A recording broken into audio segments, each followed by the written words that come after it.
Hey everybody, it's Shaman Sister Sin, and you're listening to the Meditations and More podcast brought to you by littleshaman.org. That's me, the Little Shaman. Today I want to give you a few things that you can do right now if you are dealing with a narcissist. I give a lot of information in my podcasts, and it can be hard to absorb even when it's boiled down to the bare bones. So I wanted to just give a list of strategies you can utilize right this second to make dealing with narcissists easier. Of course, my first, last, and constant suggestion is to go no contact with them and with their enablers. If you cannot do that for whatever reason, here are some things you can do. Number one, stop taking it personally. It's true that narcissists are cruel, abusive, spiteful, and manipulative, but it's also true that they don't actually want to destroy you. They don't even see you as a person. They are simply taking the feelings they feel for themselves and projecting them onto you. It's literally all about them. You are not even on the radar no matter how it feels to you. You're just getting caught in the crossfire of a battle they're fighting with themselves. So don't take it personally because it isn't.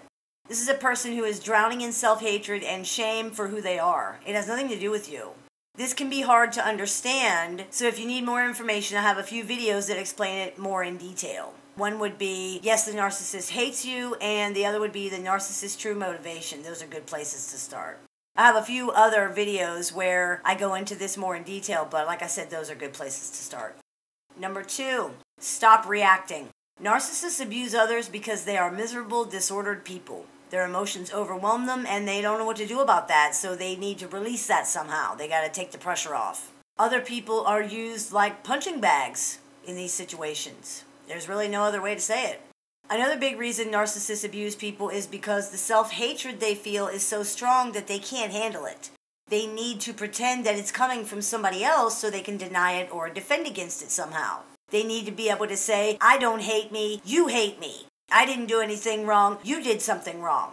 They need to upset you so that you will fight them back, so that you will deny what they're saying about you. This is the only way they can try to force you to take ownership of and responsibility for their feelings. If you don't get upset, if you don't get angry, if you refuse to react emotionally at all, if you don't seem to care, in other words, they can't do that. This causes them a huge amount of stress and discomfort. This often results in the curious phenomenon of the narcissist claiming that you don't care about them because you refuse to let them abuse and blame you. They feel that way because you're forcing them to deal with and confront their own feelings about themselves, and it's scary and it's painful. But that's their problem. Their emotions are their problem and their responsibility. Your emotions are your problem and your responsibility. Once you realize that this is all not personal, it does make it a lot easier to stop reacting. Simply respond that they're entitled to their opinion and let it go. I have a few videos that explain in detail how to do this. One is how to stop reacting and break the cycle, and the other is how to shut the narcissist down, responding versus reacting. These things can be tough to do, but if you stop reacting emotionally, it really does work. Number three, stop explaining. Narcissists generally misinterpret, misunderstand, and misperceive things that are said to them or done to them. This often results in them accusing people of things the person didn't do, didn't say, or do not feel. Some of this is just spite and lying or gaslighting, but some of it is because they really do believe that you feel that way. Narcissists believe feelings are facts. They believe their feelings are actual facts that are not subject to interpretation. In fact, they interpret reality to match their feelings rather than the other way around. I feel this way, therefore it is so. Because of the power of emotion, they cannot be swayed, even by tangible proof. You can show them tangible proof that what they think is not true, and it does not matter. Their feelings would not lie to them, therefore you are lying to them. There's no use arguing with this. It's completely illogical and totally unreasonable. So don't. Stop explaining your side and stop defending yourself against things that didn't happen. As I stated already, simply respond that they're entitled to their opinions and move on. This keeps them from derailing the conversation, and it does stop arguments. There can't be an argument if you don't fight back. They aren't listening to your explanations anyway, and they don't want to believe you. It's very, very important to them that their feelings be correct in these situations. For more detail about that, I have a video called Narcissists Believe Feelings Are Facts, and one called Stop Explaining to the Narcissist that explains this all in detail. Number four, stop expecting the narcissist to be like everybody else. This can be a tough one. It's hard to let go of normal expectations that you employ and that are validated by all the other people around you except for one. But with narcissists, this is only going to frustrate and upset you because the narcissist is not going to meet these expectations. They're not like you. They're not going to become like you, no matter how many times you point it out. They cannot think or reason the way that you do. They do not perceive things the way that you do. They cannot be somebody else any more than you can. You might as well ask them to be a foot taller. Your expectations are reasonable and they're normal, but the narcissist is not reasonable or normal. This approach only frustrates you and it frustrates them. They are what they are and you are what you are. No one could ever convince you that 2 + 2 is 5, right? Because you know that's wrong. To the narcissist, this is what it feels like you're trying to do. Convince them that 2 + 2 = 5. What you're saying makes no sense to them. It isn't your fault and it isn't their fault. It's just the way it is. You cannot communicate with this person on any real level. They just don't get it. You can describe a beautiful rainbow to a blind man all day, but if he can't see it, then he can't see it.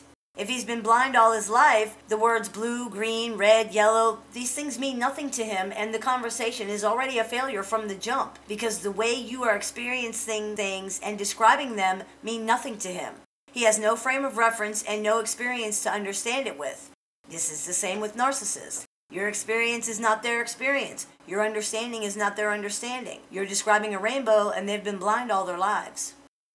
Number 5, hold on to your boundaries. Even though narcissists are not like everybody else, it doesn't mean they get a pass for abuse or disrespect. They understand right from wrong and they know what consequences are. So hold on to your boundaries and enforce them when they're crossed.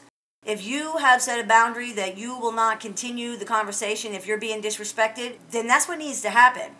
We teach other people how to treat us, and if we allow disrespect, abuse, or other harmful things to happen, then that's what's going to happen. Boundaries are very, very important, but remember, boundaries are not about changing the narcissist's behavior. They are about changing your behavior and refusing to put up with abuse any longer. The narcissist may or may not change their behavior in response to your boundaries, but it doesn't matter because you won't be putting up with it anymore either way if you stick to your boundaries.